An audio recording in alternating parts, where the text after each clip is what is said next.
Su presencia y un libro. Alberto es un hombre divorciado.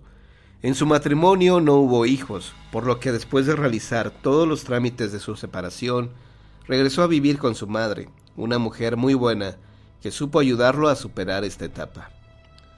Al principio, a Alberto le costó mucho trabajo adaptarse a su nueva vida. Inclusive trataba de controlarse para que su madre no lo notara. En ocasiones su carácter lo hacía desesperarse, pero su mamá siempre lo comprendió y trató de aconsejarlo para que no cayera en el error de amargarse la existencia. Y así sucedió. El carácter de él fue cambiando hasta lograr que en ese pequeño departamento prevaleciera la armonía. A doña Teresa, madre de Alberto, le encantaba leer. Sus libros favoritos eran los de poemas. En un mueble de la sala se podían encontrar varias obras de este tema, pero tenía uno que era su predilecto y que constantemente leía. Era tanto su gusto por ese libro que se sabía de memoria casi todos los poemas que en él aparecían, aunque dicho tomo contenía un gran número de páginas. Alberto recuerda cómo doña Teresa solía dedicarle un tiempo a su lectura antes de dormir. Decía que eso le hacía soñar con cosas hermosas y que además se sentía muy tranquila al quedarse dormida. Ella se consideraba una mujer muy romántica. Le decía a su hijo que toda aquella persona que vive enamorada le hace frente más fácilmente a cualquier problema, pues el amor hace que encontremos el lado positivo aún en las adversidades. Doña Tere nunca desaprovechó la oportunidad de platicar con su hijo y hacerle ver que debería de abrir su corazón y buscar a alguien para formar una familia, ya que le preocupaba que cuando ella falleciera, él se quedara solo. Alberto escuchaba las palabras de su madre, pero por azares del destino, esto no sucedió y nunca pudo volver a enamorarse. Como suele suceder, los ciclos se tienen que cumplir y cerrar. Doña Teresa murió años después, llevándose en su mente y en su corazón la preocupación por su hijo que no había podido rehacer su vida. Me contó Alberto que todavía unos días antes de morir platicaron por largo rato, y ella le volvió a pedir que buscara a una mujer que lo quisiera para que vivieran juntos, que eso la iba a hacer sentir bien y que podría morir tranquila. El tiempo pasó y sigue pasando sin que él haya encontrado una pareja. Por eso continúa viviendo solo en el departamento que compartiera con doña Tere. Para Alberto la soledad no ha sido fácil, pero ha podido sobrellevarla, debido a que a pesar de que no tiene la compañía física de su mamá, siente que ella sigue a su lado, ya que encontró la manera de estar junto a él. La comunicación entre estos dos seres se da a través del libro que tanto apreciaba doña Teresa. Alberto ha notado que algunas ocasiones este libro aparece en su buró, sin que él lo haya puesto ahí. No duda que su madre es quien lo coloca ahí, para hacerle sentir su presencia, ya que sigue viviendo solo y nadie más entra en el departamento. Esto sucede cuando Alberto se siente más triste o tiene algún problema, pues es cuando más extraña los consejos y compañía de su madre. La aparición del libro junto a él lo hace pensar bien las cosas. Siente mucho consuelo y esto le ha ayudado a salir adelante, recordando gratamente a doña Teresa.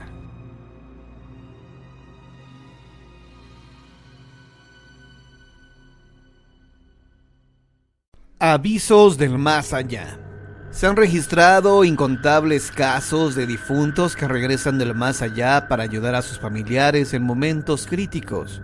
La única explicación posible de estos fenómenos es que quizá algunos fallecidos, tal vez animados por sus afectos, son incapaces de desprenderse de sus lazos terrenales, estableciéndose entonces casos espectaculares de comunicación con los vivos.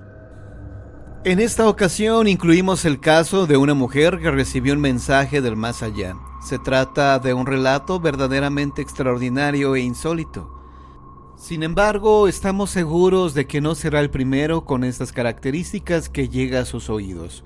La protagonista no desea que aparezca su nombre, así que la llamaremos María.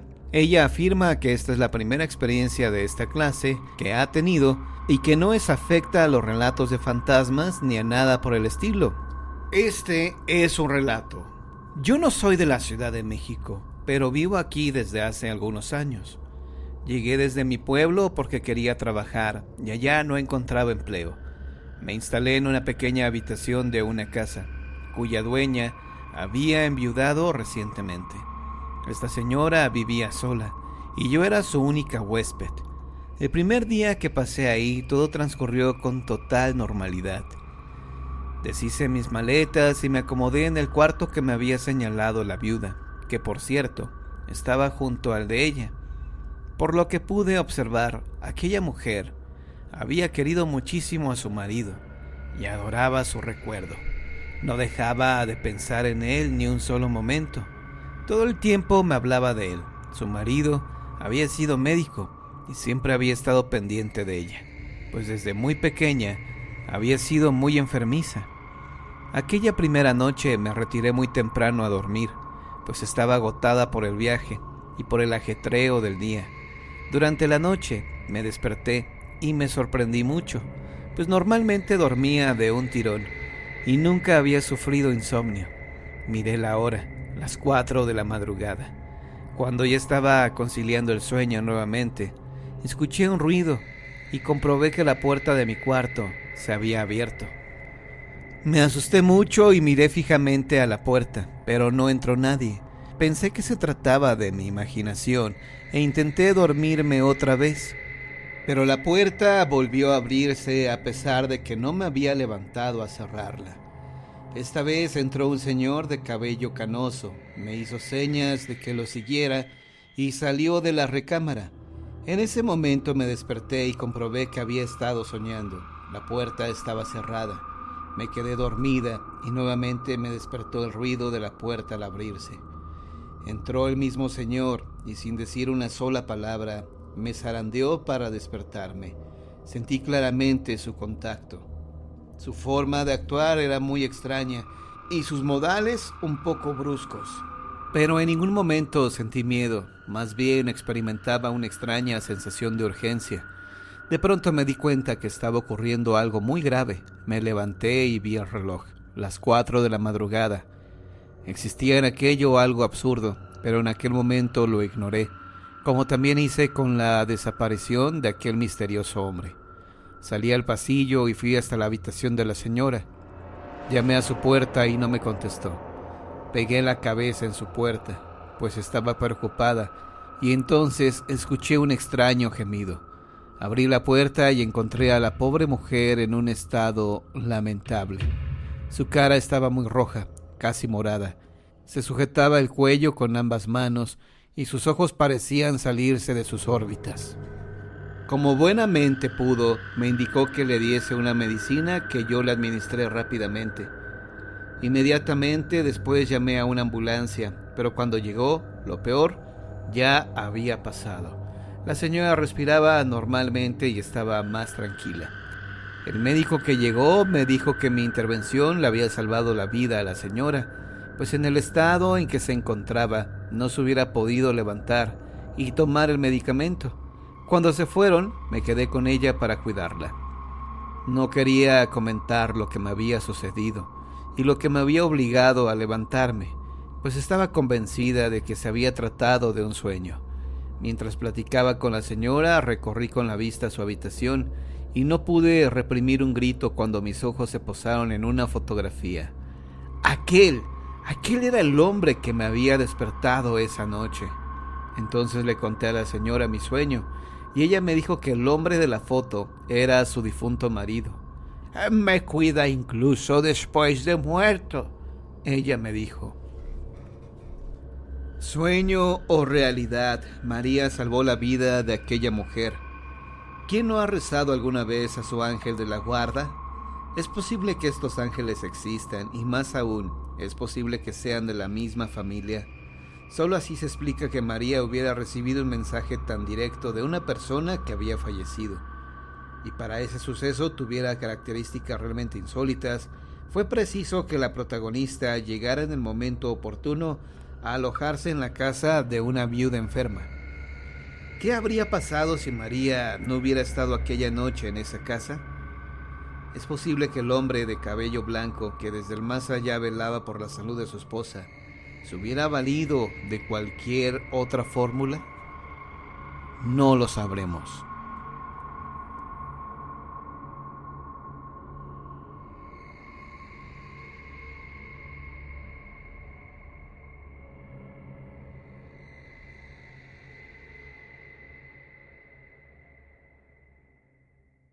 Las cargas de los muertos. Mucha gente dice haber soñado con sus seres queridos poco después de que estos se van, y los sueños son tan reales que parecen más creíbles que la realidad de todos los días. Pero en especial un sueño sobre los que han partido al otro mundo llama mucho la atención, y tiene que ver con la historia de Juana Palacios. Cierto día de junio recibió una terrible llamada. Su padre había fallecido en un accidente automovilístico. La muchacha era la mayor de las hijas de una numerosa familia, muy unida, eso sí, de modo que debió hacérsela fuerte para comunicar el triste acontecimiento con serenidad, para así servir de pilar a la familia. Un estado de negación fue lo primero que se dejó entrever entre los diversos miembros de la familia Palacios. ¿Pero cómo? Dios santo, si apenas esta mañana... Y yo que me puse a discutir con él por una tontería. ¿En serio no va a volver? ¡Papá! No, mi papá está bien. Poco después, Juana y su madre fueron a reconocer el cadáver y se hicieron todos los preparativos para el funeral y el entierro. Pero un mes después, seguía el llanto en la familia Palacios. Debido a que el padre siempre fue un ejemplo a seguir en todos los aspectos, no era fácil echarlo al olvido. Pero una noche en que Juana estaba mojando su almohada con las lágrimas vertidas por su padre, de pronto lo vio ante sí cargando un enorme costal. «¿Papá?», se dijo sin estar segura de si estaba dormida o despierta. «¿Papá? ¿Por qué estás triste? ¿Qué llevas ahí?». Mas el difunto solo la vio muy decaído y se empezó a desvanecer. Juana no supo más de sí sino al otro día, ya muy tarde. Entonces se levantó a prisa y sin hablar mucho con nadie de la casa, corrió a consultar a un brujo acerca de lo que había visto. El hombre canoso hizo un signo de comprensión con la cara y la mano. «Ah, ya entiendo. Tu padre está deseoso de emprender su viaje al más allá, pero ustedes con su llanto constante y sus misas, con sus rosarios, no lo dejan descansar. Él lo que quiere es eso, irse de esta dimensión y disfrutar de un merecido descanso. No desea ya saber más de lo que vivió en esta existencia, que fue un martirio para él, por sus múltiples labores, amargos recuerdos y dolencias físicas. Los quiso mucho, pero ya es tiempo de que pase a una nueva etapa. ¿Y quieres saber lo que lleva en ese costal? Sí, por favor. ¿Por qué estaba tan triste? ¿Acaso no era por irse de nuestro lado así tan de repente? El brujo guardó silencio un momento sin saber cómo expresar la respuesta, sin dañar mucho la sensibilidad de los deudos. Al fin se decidió a seguir hablando con extrema claridad. Pues en ese costal lleva cargando el dolor y las lágrimas de todos sus seres queridos, los cuales no lo dejan irse en paz al más allá. Por favor, ya no le lloren, ya no le recen ni le manden decir misas, déjenlo reposar. Curiosamente, contra lo que el brujo esperaba, Juana se relajó, dejó caer los miembros a los lados y aceptó esa respuesta como la más lógica que hubiese podido oír en su vida. Sin embargo, esa noche no pudo evitar las lágrimas y soñó que su padre iba por un llano calcinado, arrastrando un bulto mucho más grande que el que la había visto la última vez. Entonces despertó y fue al cuarto de su madre, que aún no dormía, y besaba una foto del difunto. Le platicó ahora lo que le había dicho el brujo, y ella hizo todo lo posible, mordiéndose las lágrimas por aguantar el dolor. Al fin, un poco repuesta, pudo mencionarle esto a Juana. «¿Sabes? Yo también lo he soñado así, triste y con un pesado costal». Ambas se abrazaron y se juraron guardar solo un bonito recuerdo del jefe de la casa, mas no llorarle ni mandarlo oficiar misas. A partir de entonces, dejaron de soñar con el buen hombre y decidieron continuar sus vidas, siguiendo los buenos ejemplos que él les había dado en vida.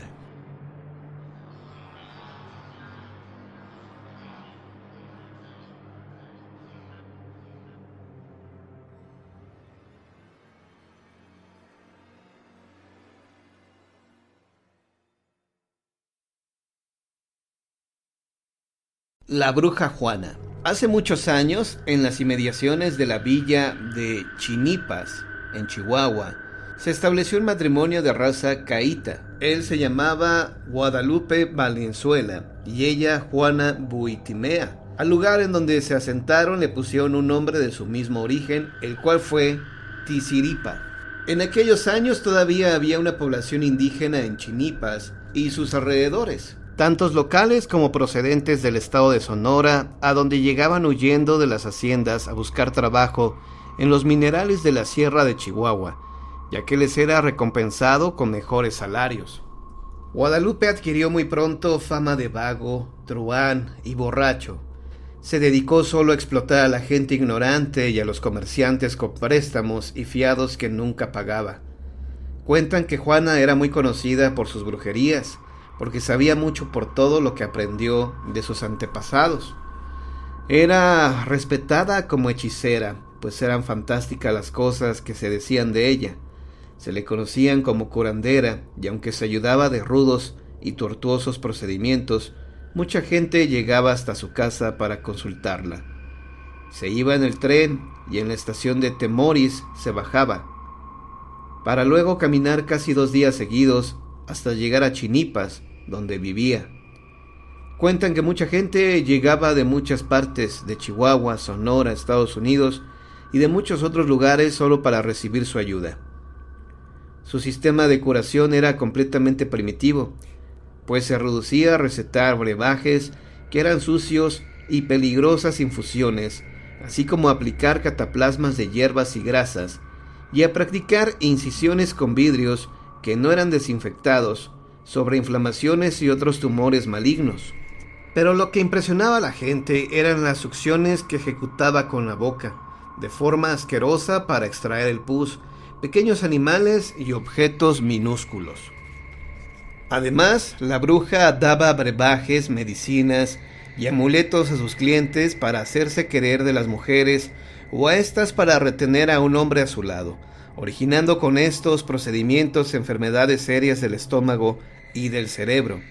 Estas prácticas comenzaron a crearle un ambiente de hostilidad entre los pacientes, a quienes les parecía sospechoso aquello.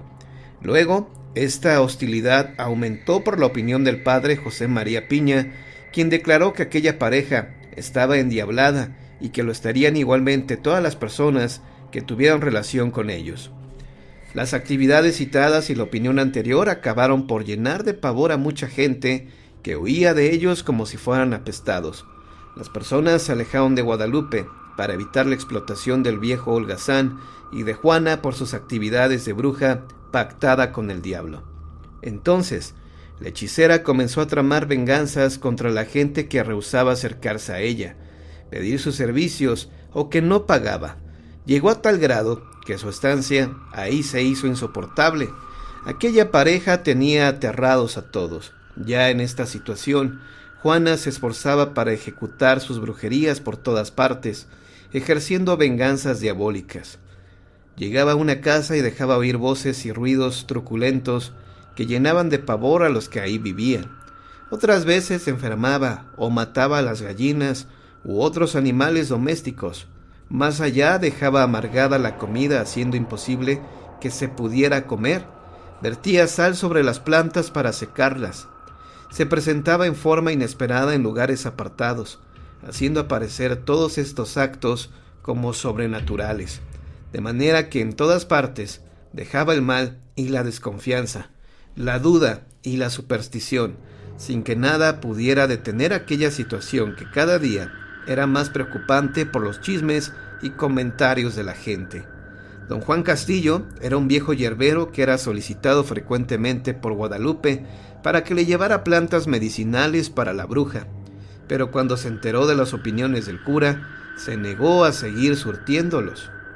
En cuanto la bruja Juana se dio cuenta de esto, decidió vengarse con Ponciano, hijo de don Juan, conocido como el Chapo Ponciano. Este hombre iba rumbo a las borregas a traer hierbas, cuando se le apareció el diablo. Lo levantó a 15 o 20 metros de altura y lo dejó caer, lo que le causó numerosos rasguños y la fractura del brazo derecho. Después, Manuel Ramírez acudió a la bruja para que lo curara, pero en lugar de eso, lo hechizó en represalia por ciertos disgustos que Guadalupe había tenido con don Sebastián Ramírez, padre de Manuel. El pobre muchacho fue presa de un estado de abatimiento y de tristeza, originado por un brebaje que tomó, lo que probablemente le hubiera costado la vida si no hubiera sido por la ayuda del cura, que de inmediato intercedió por él.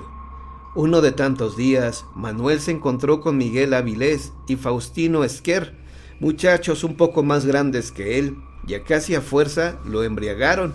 Ya con el valor del alcohol, Ramírez le contó el origen de su estado, diciéndoles que la bruja maldita lo había hechizado. En medio de la borrachera, se confabularon y fueron a buscar a Lupe y a la mujer, a quienes ya todos odiaban, con el propósito de quitarles la vida en donde los encontraran. No pudieron localizar al esposo, pero al salir de una cantina por la actual calle de Gollado, tropezaron con Juana, quien iba en busca de su marido. En cuanto la vieron, los tres se fueron sobre ella con el impulso de su locura alcohólica, tirándola a golpes y a palos. La bruja se defendió echándoles maldiciones y ofensas, diciendo que el diablo iba a ir en su ayuda para vengarla. Los hombres no se preocuparon por esta amenaza y se ensañaron contra ella, quien trató de resistir, pero fue brutalmente golpeada sin respetar su condición de mujer ni su edad. Tanto así era el odio que le tenían. De pronto llegó un sujeto desconocido a ayudarla, quien se enfrentó solo a los tres borrachos. Durante la breve pelea, esquivó los golpes de una manera extraordinaria y los golpeó con fuerza. Ya cansados de esta lucha, Miguel Avilés fue a la casa de don Manuel Bravo, que estaba cerca. Tomó una escopeta y regresó al lugar del combate. En el momento en que llegaba con esta arma, la vieja moribunda a causa de los golpes le dijo a su defensor: «¡Avirón! ¡Llévame porque me muero!». En ese momento, casi al instante, sonó un escopetazo disparado por Avilés en plena cara del defensor de la bruja. Sus compañeros hicieron el signo de la cruz, y en ese momento murieron la bruja y el diablo, quien dio un alarido feroz y vomitó un líquido negro que le brotaba también de los ojos, los oídos y las fosas nasales. Entonces se alejaron unos pasos y vieron cómo la bruja Juana y el hombre desaparecieron ante el espanto de los tres agresores, que se dieron cuenta que después de haber golpeado a la vieja, habían tenido un combate contra el mismo diablo. Solo pensaron en huir y ocultar la responsabilidad que podía traerles graves problemas.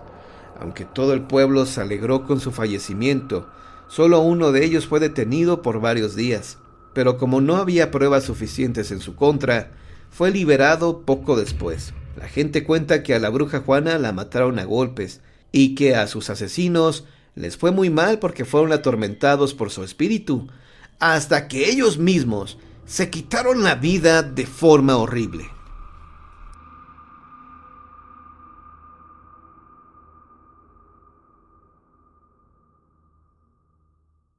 La dama elegante, leyenda de Chihuahua. Una noche de primavera, dicen que era un jueves santo, transitaba un taxi de sitio por la avenida Ocampo. Regresaba de llevar un pasaje a la fundación. Era cerca de la medianoche cuando el chofer vio a una mujer muy bien vestida, parada cerca de la vía del tren. Ella le hacía señas con un pañuelo en la mano. Acostumbrado a recoger pasaje por donde transitaba, dio un giro sobre la carretera. Se acercó y se detuvo el vehículo. Ella, sin decir palabra, abordó en el asiento trasero y se acomodó con distinción. «¿A dónde la llevo, señora?», preguntó el taxista con amabilidad. «Tengo que cumplir una manda. Necesito visitar 7 templos», contestó la dama con voz amable. «¿A cuál quiere ir primero?», le preguntó intrigado. «Vamos a la iglesia de San Francisco y de ahí me lleva a la del Santo Niño». El conductor, un poco desconcertado, se dirigió a la población y solo se concentró en cumplir el deseo de la elegante dama. La observó por el espejo retrovisor y notó que no era de facciones propiamente bellas. Su cara no tenía nada de particular, pero su atuendo era muy fino. Llevaba un bonito sombrero blanco y una pequeña sombrilla, pero sobre todo fue el porte aristocrático de la mujer lo que más impresionó al joven taxista. De pronto, vio que con discreción se llevaba el pañuelo a los ojos y se dio cuenta que lloraba con sollozos y que en momentos se confundían con suspiros. Llegaron a la iglesia. La dama se bajó del carro y caminó hacia las puertas. El chofer no alcanzaba a comprender cómo iba a entrar al templo a esas horas. Pensó que tal vez sería amiga del párroco. Al poco rato abordó de nuevo el vehículo y se fueron hacia el Santo Niño. Regresaron al centro, a la catedral, y luego se trasladaron a la capilla de Nuestra Señora de Lourdes.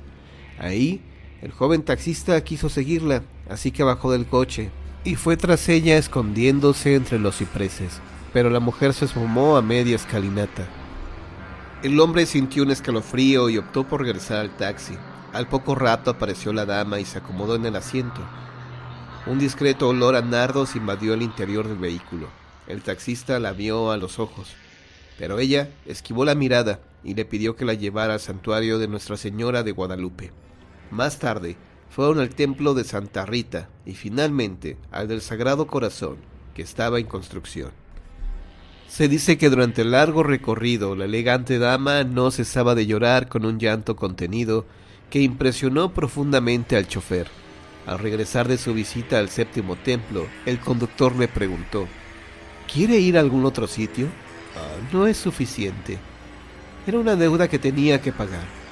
Ofrecía hacer la visita de las 7 casas si sanaba de una grave enfermedad. Por favor, lléveme ahora al Panteón de Dolores. El fatigado piloto sintió miedo cuando ella le mencionó el destino, pues le pareció extraño. Sin embargo, acostumbrado a recorrer por las noches los rumbos más insólitos de la ciudad con pasajeros de todo tipo, se limitó a cumplir las instrucciones. Le intrigaba el deseo de la señora de dirigirse al panteón a altas horas de la noche, pues era un lugar totalmente desolado en las afueras de la ciudad. No alcanzaba a imaginar dónde vivía su extraña pasajera. Pensó que se alojaría en la casa del administrador del panteón. Sin embargo, no se atrevió a preguntar, a pesar de que su piadosa cliente había dejado de llorar y se mostraba más tranquila. Llegaron a la puerta principal. El taxista detuvo el automóvil y volviéndose hacia ella le dijo: «Son 300 pesos». «Le voy a pedir un favor», contestó la dama con voz tranquila. «Olvidé el monedero y mañana salgo fuera de la ciudad. Vaya a mi casa y explíquele a quien le abra la puerta el servicio que me ha hecho. Ahí le pagarán la cuenta. Le dejo este anillo en prenda», dijo mientras se sacaba del anular derecho una argolla de matrimonio. «Entréguelo a quien lo atienda». «¿Cuál es su nombre y su dirección?». Ella le dio los datos y sin decir más bajó del auto. Caminó hacia la reja del panteón. La abrió, entró y se perdió en la oscuridad. El joven observó la escena sin mover el carro. Estaba estupefacto. Por unos minutos fue incapaz de creer lo que había sucedido. Todo fue tan sorpresivo y absurdo que solo entonces se percató de que aquello parecía surgido de un sueño. Le invadió un miedo extraño que le paralizó por un momento, hasta que finalmente pudo arrancar el vehículo, a pesar de que le temblaban las piernas. Al día siguiente se presentó en el domicilio que le había dado la dama. La casa donde tocó el timbre era de una familia adinerada. Una joven con uniforme de servicio doméstico lo atendió. «¿Qué se le ofrece?».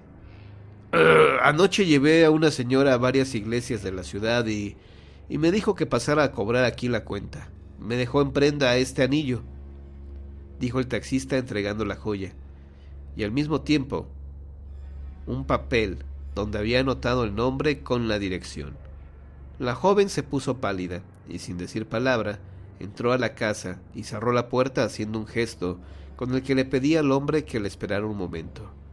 Poco después salió un joven que, con voz agitada, preguntó al visitante: «¿Dónde consiguió la argolla de matrimonio de mi madre?».